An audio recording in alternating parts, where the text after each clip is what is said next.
Hello. ಹಾಂ ಪ್ರಜ್ವಲ್, ನಾನು ಮನೆಯಿಂದ ಹೊರಡ್ತಾ ಇದ್ದೀನಿ ಈಗ. ಹಾಂ. ಇಷ್ಟೊತ್ತಿನಲ್ಲಿ ಅವನು ಅಪ್ಪ ಅಮ್ಮಂಗೂ ಹೇಳ್ದೆ ಎಲ್ಲಿಗೆ ಹೋಗ್ತಾ ಇದ್ದಾನೆ? ಅಮ್ಮ, ಅಮ್ಮ. ಏನಮ್ಮ ರಂಜಿತಾ?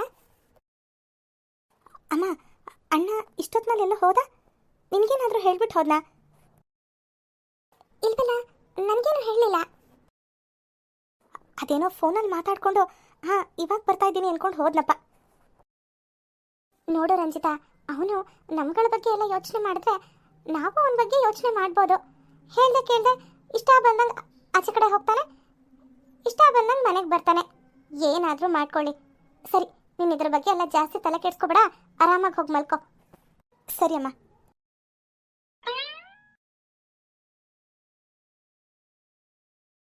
ಸಾರಿ ಕಣೋ ಪ್ರಜ್ವಲ್, ಇಷ್ಟೊತ್ತಿನಲ್ಲಿ ನಾನು ನಿನಗೆ ತೊಂದರೆ ಕೊಡ್ತಾ ಇದ್ದೀನಿ. ಹಾಗೆಲ್ಲ ಯಾಕೆ ಅನ್ಕೋತೀಯ? ನೀನು ನನ್ನ ಕ್ಲೋಸ್ ಫ್ರೆಂಡ್. ಫ್ರೆಂಡ್ಶಿಪ್ಪಲ್ಲಿ ಸಾರಿ, ಈ ತೊಂದರೆ ಯಾವುದು ಬರಲ್ಲ. ಅಲ್ಲ ರಘು, ಕೆಲಸ ಸಿಕ್ಕಲಿಲ್ಲ ಅಂತ ಇಷ್ಟೊಂದು ಅಪ್ಸೆಟ್ ಆಗೋದಾ? ಇವತ್ತಲ್ಲ ನಾಳೆ ಸಿಗುತ್ತೆ ಹಾಗಂತ ನೀನು ಯೋಚನೆ ಮಾಡಿ ಡಿಪ್ರೆಷನ್ಗೆ ಹೋದರೆ ಏನು ಮಾಡೋದು ಹೇಳು ಪ್ರಜ್ವಲ್? ಮನೇಲಿ ನನ್ನ ಕಂಡ್ರೆ ಯಾರಿಗೂ ಆಗಲ್ಲ ಗೊತ್ತಾ? ಇಷ್ಟೊತ್ತಿನಲ್ಲಿ ಆಚೆ ಹೋಗ್ತಿದ್ದಾನಲ್ಲ, ಎಲ್ಲಿಗೆ ಹೋಗ್ತಾ ಇದ್ದಾನೆ ಅಂತ ಕೇಳೋರು ಯಾರೂ ಇಲ್ಲ. ಏನಾದರೂ ನಾನೇ ಹೇಳಕ್ಕೆ ಹೋದೆ ಅಂತ ಇಟ್ಕೋ, ಕೆಲ್ಸವಿಲ್ದವನಿಗೆ ಬೀದಿ ಸುತ್ತದೆ ತಾನೇ ಕೆಲಸ ಅಂತ ಹಂಗಿಸ್ತಾರೆ. ಅದಕ್ಕೆ ಯಾರಿಗೂ ಹೇಳ್ದೆ ಬಂದೆ. ಹೋಗಲಿ ಬಿಡು, ಬೇಜಾರು ಮಾಡ್ಕೋಬೇಡ. ರಘು, ನಾನು ಯಾಕೆ ನಿನಗೆ ನೈಟ್ ಮೀಟ್ ಮಾಡು ಅಂತ ಮೆಸೇಜ್ ಮಾಡಿದ್ದೆ ಅಂದರೆ, ನನಗೊಬ್ಬರು ಸರ್ ಗೊತ್ತಿದ್ದಾರೆ. ಅವರು ಮನೇಲೇ ಟ್ಯೂಷನ್ಸ್ ಮಾಡ್ತಾರೆ, ಎಲ್ಲ ಸಬ್ಜೆಕ್ಟು ಮಾಡ್ತಾರೆ. ಆದರೆ ಎಲ್ಲನೂ ಒಬ್ರ ಕೈಲೇ ಮ್ಯಾನೇಜ್ ಮಾಡೋಕ್ಕಾಗಲ್ಲ ಅಲ್ವಾ? ಹಾಗಾಗಿ ಹೈಸ್ಕೂಲ್ ಮಕ್ಕಳಿಗೆ ಸೈನ್ಸು ಮ್ಯಾಥ್ಸು ಮಾಡೋರು ಯಾರಾದರೂ ಸಿಕ್ಕಿದ್ರೆ ಸ್ವಲ್ಪ ನನ್ನ ಹತ್ರ ಕಳಿಸ್ತೀರಾ? ನಾನು ಒಂದು ಪೀರಿಯಡ್ಗೆ ಅಂತ ಹೇಳಿ ಇಷ್ಟು ಪೇಮೆಂಟ್ ಅಂತ ಕೊಡ್ತೀನಿ, ಡೈಲಿ ಒಂದು 45 ಮಿನಿಟ್ಸ್ ಮಾಡಿಕೊಟ್ರೆ ಸಾಕು ಅಂತ ಹೇಳಿದರು. ನೋಡಬೇಕಾದ್ರೆ ಸದ್ಯಕ್ಕೆ ನೀನು ಅಲ್ಲಿಗೆ ಹೋಗ್ಬೋದಲ್ವಾ?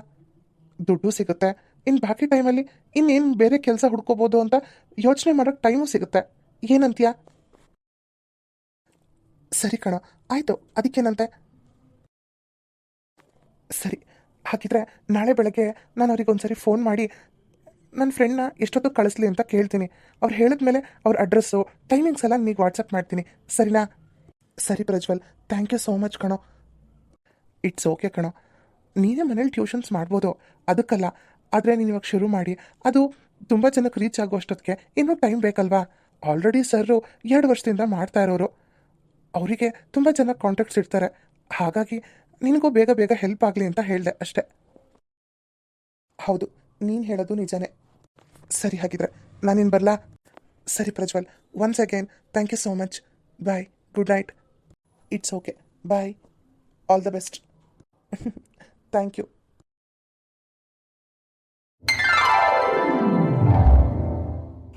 ಮಾನ್ಯ ದಿನ ರಘು ತನ್ನ ಫ್ರೆಂಡ್ ಪ್ರಜ್ವಲ್ ಹೇಳಿದ ಪ್ಲೇಸಿಗೆ ಹೋಗ್ತಾನೆ. ನಮಸ್ತೆ ಸರ್, ನನ್ನ ಹೆಸರು ರಘು ಅಂತ. ಪ್ರಜ್ವಲ್. ಓಹ್ ನಮಸ್ತೆ, ಬನ್ನಿ. ನಾನೇ ಪ್ರಜ್ವಲ್ ಹತ್ರ ಹೇಳಿದ್ದೆ ಯಾರಾದರೂ ಟ್ಯೂಷನ್ ಮಾಡೋರಿದ್ರೆ ಕಳಿಸಿ ಅಂತ. ಬನ್ನಿ. ನನ್ನ ಹೆಸರು ಜಯಪ್ರಕಾಶ್ ಅಂತ. ನಾನು ಮೊದಲು ಕಾಲೇಜಲ್ಲಿ ಲೆಕ್ಚರರ್ ಆಗಿ ಕೆಲಸ ಮಾಡ್ತಾಯಿದ್ದೆ. ರಿಟೈರ್ಡ್ ಆದಮೇಲೆ ಮನೇಲೆ ಟ್ಯೂಷನ್ಸ್ ಕಂಟಿನ್ಯೂ ಮಾಡೋಣ ಅಂತ ಮಾಡ್ತಾಯಿದ್ದೀನಿ. ಒಬ್ಬನೇ ಕೈಲೇ ಎಲ್ಲ ಸಬ್ಜೆಕ್ಟು ಮ್ಯಾನೇಜ್ ಮಾಡೋಕ್ಕಾಗಲ್ಲ ನೋಡಿ, ಹಾಗಾಗಿ ಪ್ರಜ್ವಲ್ ಹತ್ರ ಹೇಳಿ ಕಳಿಸ್ದೆ. ತುಂಬ ಸಂತೋಷ sir, nice to meet you. ನೋಡಿ ಮಿಸ್ಟರ್ ರಘು. ಹಾಂ, ರಘು ಅವರೇ, ನೀವು ಸಂಜೆ 5:30 to 6:30 ಕ್ಲಾಸ್ ಮಾಡ್ತೀರಾ? ನಿಮ್ಗೆ ಟೈಮಿಂಗ್ಸ್ ಆಗುತ್ತಾ? ಯಾಕಂದರೆ ಮಕ್ಕಳು ಸ್ಕೂಲ್ ಮುಗಿಸ್ಕೊಂಡು ಸೀದಾ ಇಲ್ಲಿಗೆ ಬರ್ತಾರೆ, ಹಾಗಾಗಿ ಕೇಳಿದೆ. ಸರಿ ಸರ್, ನೀವು ಯಾವ ಟೈಮ್ ಹೇಳ್ತೀರೋ ಆ ಟೈಮಿಗೆ ನಾನು ಬರ್ತೀನಿ. ಜಯಪ್ರಕಾಶ್ ರಘು ಇಬ್ರು ಪೇಮೆಂಟ್ ಬಗ್ಗೆ ಮಾತಾಡ್ಕೊಳ್ತಾರೆ. ರಘುಗೆ ಅವ್ರು ಕೊಡೋ ಸ್ಯಾಲ್ರಿ ಕೇಳಿ ಖುಷಿ ಆಗುತ್ತೆ. ಅವನು ಕೂಡ ನಾನು ಇಲ್ಲಿ ಬಂದು ಟ್ಯೂಷನ್ ಮಾಡ್ತೀನಿ ಅಂತ ಒಪ್ಕೋತಾನೆ. ಓಕೆ ರಘು ಅವರೇ, ನೀವು ಸಾಯಂಕಾಲ ಬನ್ನಿ. Okay sir, thank you so much. ನಾನಿನ್ನು ಬರ್ತೀನಿ. ಹಲೋ. ಹಲೋ ಪ್ರಜ್ವಲ್, ಜಯಪ್ರಕಾಶ್ ಸರ್ನ ಮೀಟ್ ಮಾಡಿದ್ದೆ. ತುಂಬ ಚೆನ್ನಾಗಿ ಮಾತಾಡ್ಸಿದ್ರು. ಸಾಯಂಕಾಲ ಬನ್ನಿ ಟ್ಯೂಷನ್ ಮಾಡೋಕ್ಕೆ ಅಂತ ಹೇಳಿದ್ದಾರೆ. ಪೇಮೆಂಟ್ ಬಗ್ಗೆ ಎಲ್ಲ ಮಾತಾಡಿದ್ರು, ತುಂಬ ಖುಷಿ ಆಯಿತು. ಹೌದಾ, ಒಳ್ಳೇದಾಯಿತು ಬಿಡು. ಈಗಲೇ ಹೋಗಿ ನಿಮ್ಮ ಅಪ್ಪ ಅಮ್ಮಂಗೆ ಈ ವಿಷಯ ಹೇಳು. ಇಲ್ಲ ಪ್ರಜ್ವಲ್, ನಾನು ಅವ್ರಿಗೆ ಈ ವಿಷಯ ಹೇಳಬಾರ್ದು ಅಂತ ಅಂದ್ಕೊಂಡಿದ್ದೀನಿ. ಯಾಕೋ? ಈಗ ನೀನು ಮಾಡೋ ಕೆಲಸಕ್ಕೆ ಅವ್ರು ನಿನಗೆ ಸ್ಯಾಲ್ರಿ ಕೊಡ್ತಾರೆ ತಾನೇ? ಇಲ್ಲ ಪ್ರಜ್ವಲ್, ನಿನಗೆ ಗೊತ್ತಿಲ್ಲ, 5:30 6:30ವರೆಗೂ ನನ್ನ ಫ್ರೆಂಡ್ಸ್ನ ಮೀಟ್ ಮಾಡ್ಕೊಂಡು ಬರ್ತೀನಿ ಅಂತ ಸುಳ್ಳು ಹೇಳಿ ನಾನು ಡೈಲಿ ಅಲ್ಲಿಗೆ ಹೋಗಿ ಟ್ಯೂಷನ್ ಮಾಡ್ತೀನಿ. ಸ್ವಲ್ಪ ಸೇವಿಂಗ್ಸ್ ಆದಮೇಲೆ ಏನಾದರೂ ಬಿಸ್ನೆಸ್ ಸ್ಟಾರ್ಟ್ ಮಾಡ್ಬೋದೇನೋ ಅಂತ ಅಂದ್ಕೊಳ್ತಾ ಇದ್ದೀನಿ. ನೋಡೋಣ. ಆದರೆ ಈ ವಿಚಾರ ಮಾತ್ರ ನಾನು ಮನೇಲಿ ಹೇಳಲ್ಲ. ಹೇಳಿದ್ರು ಅವ್ರು ಖುಷಿನೂ ಪಡಲ್ಲ. ಅದು ಒಂದು ಕೆಲಸನ ಅನ್ನೋ ಥರ ಮತ್ತೆ ನನ್ನ ಹಂಗಿಸಿ ಮಾತಾಡ್ತಾರೆ. ನನಗದೆಲ್ಲ ಇಷ್ಟ ಆಗಲ್ಲ. ಸರಿ ಕಣೋ, ನಿನ್ನಿಷ್ಟ. ಸರಿ, ನಾನು ನಿನಗೆ ರಾತ್ರಿ ಫೋನ್ ಮಾಡ್ತೀನಿ, ಓಕೆನಾ? ಓಕೆ, ಬಾಯ್. ಇದೇ ಥರ ಒಂದು ವಾರ ಕಳೆಯುತ್ತೆ. ವಾರದಲ್ಲಿ ಡೈಲಿ 1 ಅವರ್ ಜಯಪ್ರಕಾಶ್ ಸರ್ ಇನ್ಸ್ಟಿಟ್ಯೂಟ್ಗೆ ಹೋಗಿ ರಘು ಟ್ಯೂಷನ್ ಮಾಡ್ಕೊಂಡು ಬರ್ತಿರ್ತಾನೆ. ಜಯಪ್ರಕಾಶ್ ಸರ್ಗೂ ರಘು ಟೀಚಿಂಗ್ ತುಂಬಾ ಇಷ್ಟ ಆಗಿರುತ್ತೆ. 1 ವಾರ ಆದಮೇಲೆ, ರಘು, ನಾನು ನಿನಗೆ 1 ವಾರ ಟೈಮ್ ಕೊಟ್ಟಿದ್ದೆ, ಅಷ್ಟರಲ್ಲಿ ಕೆಲಸ ಹುಡ್ಕೋ ಅಂತ. ಅದ್ರ ಬಗ್ಗೆ ಏನಾದರೂ ಯೋಚನೆ ಮಾಡಿದ್ಯಾ ಏನು? ನಿನ್ನ ಪಾಡಿಗೆ ನೀನಿದ್ರೆ ಏನರ್ಥ? ಅಪ್ಪ, ನಾನೇ ಇದ್ರ ಬಗ್ಗೆ ನಿಮ್ಮ ಹತ್ರ ಮಾತಾಡಬೇಕು ಅಂತ ಅಂದ್ಕೊಂಡಿದ್ದೆ. ಅದು ನನ್ನ ಫ್ರೆಂಡ್ ಒಬ್ಬ ಹೇಳ್ದ, ಅವನಿಗೆ ಗೊತ್ತಿರೋ ಒಂದು ಇನ್ಸ್ಟಿಟ್ಯೂಟಲ್ಲಿ ಯಾರಾದರೂ ಟ್ಯೂಷನ್ ಮಾಡೋರಿದ್ರೆ ಬೇಕಂತೆ. ನೀನು ಏನಾದರೂ ಟ್ಯೂಷನ್ ಮಾಡೋ ಹಾಗಿದ್ರೆ ಬೇಕಿದ್ರೆ ನಾಳೆಯಿಂದ ಅಲ್ಲಿಗೆ ಹೋಗು, ನಾನು ಮಾತಾಡ್ತೀನಿ ಅಂತ ಹೇಳಿದ್ದಾನೆ. ಏನು ಮಾಡೋದಪ್ಪ? ಏನು ಟ್ಯೂಷನ್ನ ಬೆಳಗಿಂದ ಸಾಯಂಕಾಲದವರೆಗೂ ಯಾರಪ್ಪ ಮಾಡ್ತಾರೆ? ಅಬ್ಬಬ್ಬಾ ಅಂದರೆ 1 ಗಂಟೆ ಅಷ್ಟೇ. ಅದು ಒಂದು ಕೆಲಸನಾ? ಬೇಡ ಬೇಡ.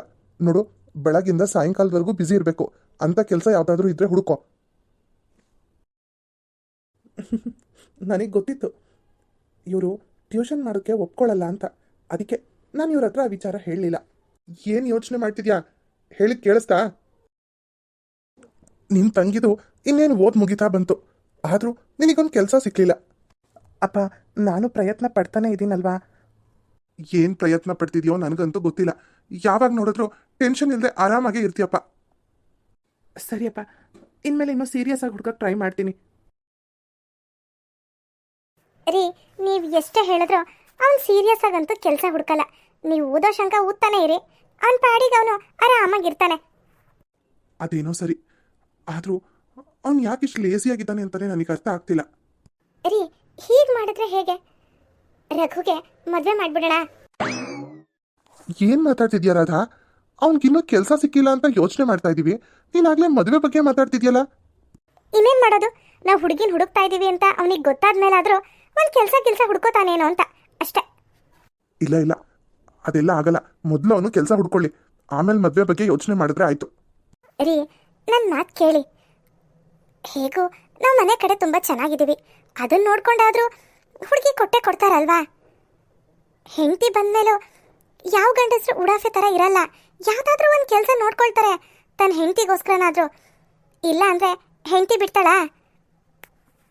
ನೀನು ಹೇಳೋದನ್ನ ಒಪ್ಕೊಳ್ತೀನಿ, ನಾವು ಮನೆ ಕಡೆ ತುಂಬ ಚೆನ್ನಾಗಿದ್ದೀವಿ, ಅದನ್ನ ನೋಡಾದ್ರೂ ಹುಡುಗಿನ ಕೊಡ್ಬೋದು. ಆದರೆ ರಂಜಿತಾನ್ ಮನೇಲಿ ಇಟ್ಕೊಂಡು ಇವನಿಗೆ ಮದುವೆ ಮಾಡೋದಾ? ತಂಗಿ ಮದುವೆ ಮಾಡಿದೆ ಅಣ್ಣ ಮಾಡ್ಕೊಂಡ ಅಂತ ಊರವರೆಲ್ಲ ನಗಲ್ವಾ? ರೀ, ರಂಜಿತನ ಓದು ಇನ್ನೇನು ಮುಗಿತಾ ಬಂತು. ಅವಳಿಗೂ ಒಂದು ಕೆಲಸ ಸಿಕ್ತು ಅಂತ ಇಟ್ಕೊಳ್ಳಿ. ನಾಳೆ ಒಂದು ಒಳ್ಳೆ ಕಡೆ ಸಂಬಂಧ ಬಂದು ಅವಳಿಗೂ ಮದುವೆ ಆದರೆ ಅಲ್ಲಿವರೆಗೂ ಇವನಿಗೆ ಕೆಲಸನೇ ಸಿಕ್ಕಲಿಲ್ಲ ಅಂದರೆ ಇನ್ನೆಷ್ಟು ಅವಮಾನ ಆಗುತ್ತೆ. ಅದ್ರ ಬದಲು ಹೆಂಡತಿ ಬಂದಿದ್ದಾಳೆ, ಅವಳನ್ನು ನಾನು ನೋಡ್ಕೋಬೇಕು ಅನ್ನೋದಕ್ಕಾದ್ರೂ ಯಾವುದಾದ್ರೂ ಒಂದು ಕೆಲಸ ಹುಡ್ಕೋತಾನೆ. ಏನಪ್ಪ, ನನಗಂತೂ ಏನು ಮಾಡಬೇಕು ಅಂತಲೇ ಗೊತ್ತಾಗ್ತಿಲ್ಲ. ನೋಡೋಣ, ನೀನು ಹೇಳೋದು ಒಂಥರ ಸರಿನೇ ಇದೆ, ಇದ್ರ ಬಗ್ಗೆನೂ ಯೋಚನೆ ಮಾಡೋಣ. ಹಲೋ ರಂಜಿತಾ, ಹೇಗಿದ್ದೀರಾ? ನೀವು ಯಾರು ಅಂತ ನನಗೆ ಗೊತ್ತಾಗಲಿಲ್ಲ. ನನ್ನ ಹೆಸರು ನಿಮ್ಗೆ ಹೇಗೆ ಗೊತ್ತು? ಹೇಗೆ ಅಂದರೆ, ಮೊನ್ನೆ ನಾನು ನಿಮ್ಮ ಕಾಲೇಜಿಗೆ ಬಂದಿದ್ದೆ. ನೀವು ಕ್ವಿಜ್ ಕಾಂಪಿಟೇಷನಲ್ಲಿ ಪಾರ್ಟಿಸಿಪೇಟ್ ಮಾಡಿದ್ರಲ್ಲ, ನಮ್ಮ ಕಾಲೇಜ್ ಸ್ಟೂಡೆಂಟ್ಸ್ನೂ ನಾನು ಕರ್ಕೊಂಡು ಬಂದಿದ್ದೆ.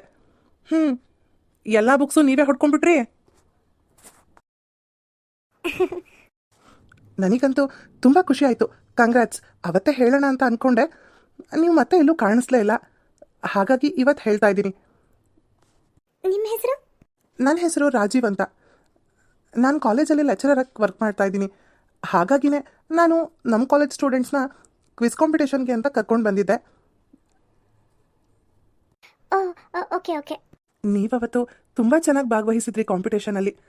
ನೀವು ನಮ್ಮ ಕಾಲೇಜ್ ಸ್ಟೂಡೆಂಟೇ ಆಗಿದ್ರೆ ಎಷ್ಟು ಚೆನ್ನಾಗಿರ್ತಿತ್ತು ಅಂತ ಅನ್ನಿಸ್ತಿತ್ತು ನನಗೆ. Anyway, all the best for your future. Thank you sir, thank you so much. ನಾನು ಈ ಕಾಂಪಿಟೇಟಿವ್ ಎಕ್ಸಾಮ್ಸಿಗೆಲ್ಲ ಟ್ಯೂಷನ್ಸ್ ಮಾಡೋಣ ಅಂತ ಅಂದ್ಕೊಳ್ತಾ ಇದ್ದೀನಿ. ನಿಮ್ಮ ಫ್ರೆಂಡ್ಸ್ಗೆ ಅಥವಾ ನಿಮ್ಗೇನಾದರೂ ಇಂಟ್ರೆಸ್ಟ್ ಇದ್ದರೆ ಬೇಕಿದ್ರೆ ಜಾಯಿನ್ ಆಗ್ಬೋದು. ಹೌದಾ? ಸರಿ ಸರ್, ನನ್ನ ಫ್ರೆಂಡ್ಸು ತುಂಬ ಜನ ಹೇಳ್ತಾ ಇದ್ರು. ನಿಮ್ಮ ನಂಬರ್ ಕೊಟ್ಟಿರಿ ಸರ್. ಆ ರೀತಿ ಏನಾದರೂ ಆದರೆ ನಾನು ನಿಮಗೆ ಇನ್ಫಾರ್ಮ್ ಮಾಡ್ತೀನಿ. ಓಕೆ. ರಾಜೀವ್ ರಂಜಿತಾಗೆ ತನ್ನ ಫೋನ್ ನಂಬರ್ ಕೊಡ್ತಾನೆ. ಹಾಗೆ ರಂಜಿತಾನು ರಾಜೀವ್ಗೆ ತನ್ನ ನಂಬರ್ ಕೊಡ್ತಾಳೆ. ಇದೇನು ಇಷ್ಟೊತ್ತಾದರೂ ಬಸ್ಸೇ ಬಂದಿಲ್ಲ ಇವತ್ತು? ಯಾಕೆ ರಂಜಿತಾ, ಇಷ್ಟೋ ತನಕ ಚೆನ್ನಾಗಿ ಮಾತಾಡ್ತಿದ್ರಿ, ಇದಕ್ಕಿದ್ದಂಗೆ ಸೈಲೆಂಟ್ ಆಗಿಬಿಟ್ರಲ್ಲ, ಯಾಕೇನಾಯಿತು? ಏನಿಲ್ಲ, ಇವತ್ತು ಇಷ್ಟೊತ್ತಾದರೂ ಬಸ್ಸೇ ಬರಲಿಲ್ಲ. ಮನೇಲಿ ನನಗೋಸ್ಕರ ಅಪ್ಪ ಅಮ್ಮ ಕಾಯ್ತಾ ಇರ್ತಾರೆ. ಓಹೋ, ಅಷ್ಟೇನಾ? ಅದಕ್ಕೇನಂತೆ, ನಂದೇ ಕಾರಿದೆ, ಬನ್ನಿ ನಾನು ಡ್ರಾಪ್ ಮಾಡ್ತೀನಿ. ಇಲ್ಲಿ ಸರ್, ಪರವಾಗಿಲ್ಲ, ಸುಮ್ಮನೆ ನಿಮ್ಗೆ ಯಾಕೆ ತೊಂದರೆ? ತೊಂದರೆಗಿಂದ್ರೆ ಏನೂ ಇಲ್ಲ. ನೀವು ಅಷ್ಟು ಚೆನ್ನಾಗಿ ಓದೋ ಹುಡುಗಿ, ಸುಮ್ಮನೆ ಬಸ್ ಸ್ಟ್ಯಾಂಡಲ್ಲಿ ಕುತ್ಕೊಂಡು ಯಾಕೆ ಟೈಮ್ ವೇಸ್ಟ್ ಮಾಡ್ತೀರಾ? ಆರಾಮಾಗಿ ಮನೆಗೆ ಹೋಗಿ ಒಂದು ಸ್ವಲ್ಪ ಹೊತ್ತು ರೆಸ್ಟ್ ಮಾಡಿ ಓದ್ಕೊಳ್ಳಿ. Thank you sir, thank you so much. ಸರಿ ಬನ್ನಿ, ನಾನು ನಿಮ್ಮನ್ನು ಡ್ರಾಪ್ ಮಾಡ್ತೀನಿ, ಈಗಾಗಲೇ ಲೇಟ್ ಆಗಿದೆ.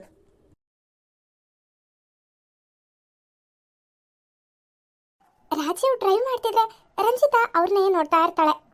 ರಂಜಿತಾ, ಏನಾದರೂ ಮಾತಾಡಿ, ಸುಮ್ಮನೆ ನೋಡ್ತಾ ಇದ್ದೀರಲ್ಲ. ನನಗೆ ಏನು ಮಾತಾಡಬೇಕು ಅಂತಲೇ ಗೊತ್ತಾಗ್ತಿಲ್ಲ. ಒಳ್ಳೆ ಹುಡುಗಿ ನೀವು. ತುಂಬ ಥ್ಯಾಂಕ್ಸ್, ನೀವಾಗೆ ಬಂದು ನನ್ನ ಮಾತಾಡ್ಸಿದ್ದಕ್ಕೆ. ಇಲ್ಲ, ಅವತ್ತೇ ಕಾಂಪಿಟೇಷನ್ ಮುಗಿದ್ಮೇಲೆ ನಿಮ್ಗೊಂದು ಕಂಗ್ರಾಟ್ಸ್ ಹೇಳಬೇಕು ಅಂತ ಅಂದ್ಕೊಂಡಿದ್ದೆ, ಬಟ್ ನೀವು ಅವತ್ತು ಸಿಕ್ಕಲೇ ಇಲ್ಲ. ಇವತ್ತು ಬಸ್ ಸ್ಟಾಪಲ್ಲಿ ಕೂತಿದ್ರಲ್ಲ, ಹಾಗಾಗಿ ಬಂದು ಮಾತಾಡಿಸ್ದೆ. ನಾನು ನಿಮಗೆ ಥ್ಯಾಂಕ್ಸ್ ಹೇಳಬೇಕು. ಯಾರೋ ಗೊತ್ತಿಲ್ಲದೆ ಇರೋರು ಬಸ್ ಸ್ಟಾಪಲ್ಲಿ ಒಂದು ಹುಡುಗಿನ ಮಾತಾಡಿಸ್ತಾರೆ ಅಂದಾಗ ಹುಡುಗಿರು ಹೇಗೆ ರಿಯಾಕ್ಟ್ ಮಾಡ್ತಾರೆ ಅಂತ ನನಗೆ ಚೆನ್ನಾಗಿ ಗೊತ್ತು. ಸದ್ಯ ನೀವು ಸಾಫ್ಟಾಗಿ ರಿಯಾಕ್ಟ್ ಮಾಡಿದ್ರಿ. ರಾಜೀವ್ ರಂಜಿತನ್ನ ಡ್ರಾಪ್ ಮಾಡಿ ಹೋಗ್ತಾನೆ. ತಾನೊಬ್ಬರು ಲೆಕ್ಚರರ್ ಆಗಿ ಅವರೇ ಬಂದು ನನ್ನ ಮಾತಾಡಿಸ್ತಾರೆ ಅಂದರೆ ಎಷ್ಟು ಗ್ರೇಟ್ ಅವರು. ವಾವ್, ನೋಡೋಕ್ಕೂ ತುಂಬ ಹ್ಯಾಂಡ್ಸಮ್ ಆಗೇ ಇದ್ದಾರೆ. ಅವ್ರ ನಂಬರ್ ಇಸ್ಕೊಂಡಿದ್ದು ಒಳ್ಳೆಯದೇ ಆಯಿತು. ನಾನು ಅವ್ರ ಕಾಲೇಜೇ ಆಗಿದ್ರೆ ದಿನ ಅವರನ್ನು ನೋಡ್ಬೋದಿತ್ತು, ಅವ್ರ ಜೊತೆ ಮಾತಾಡ್ಬೋದಿತ್ತು. ಇವಾಗ ಅನ್ನಿಸ್ತಾ ಇದೆ ಅವರು ನಮ್ಮ ಕಾಲೇಜಲ್ಲಿ ಲೆಕ್ಚರರ್ ಆಗಬೇಕಾಗಿತ್ತು, ಇಲ್ಲ ನಾನು ಅವ್ರ ಕಾಲೇಜಿಗೆ ಸೇರ್ಕೋಬೇಕಾಗಿತ್ತು ಅಂತ. ಈಗ ಮನೆಗೆ ಹೋಗಿ ಸ್ವಲ್ಪ ಹೊತ್ತು ರೆಸ್ಟ್ ಮಾಡಿ ಆಮೇಲೆ ಓದ್ಕೋಬೇಕು. ಹಾಯ್ ಫ್ರೆಂಡ್ಸ್, ಇವತ್ತಿನ ಈ ಎಪಿಸೋಡ್ ನಿಮಗೆಲ್ಲ ಹೇಗೆ ಅನ್ನಿಸ್ತು ಅನ್ನೋದನ್ನ ಕಮೆಂಟ್ ಮಾಡಿ. ಹಾಗೆ ಇನ್ನೂ ನಮ್ಮ ಯೂಟ್ಯೂಬ್ ಚಾನಲ್ನ ಯಾರು ಸಬ್ಸ್ಕ್ರೈಬ್ ಮಾಡ್ಕೊಳ್ಳದೆ ನೋಡ್ತಾ ಇದ್ದೀರೋ ಅವರೆಲ್ಲರೂ ಪ್ಲೀಸ್ ಸಬ್ಸ್ಕ್ರೈಬ್ ಮಾಡ್ಕೊಳ್ಳಿ ಅಂತ ಹೇಳ್ತಾ ನೆಕ್ಸ್ಟ್ ಎಪಿಸೋಡ್ನಲ್ಲಿ ಸಿಗೋಣ. Bye friends.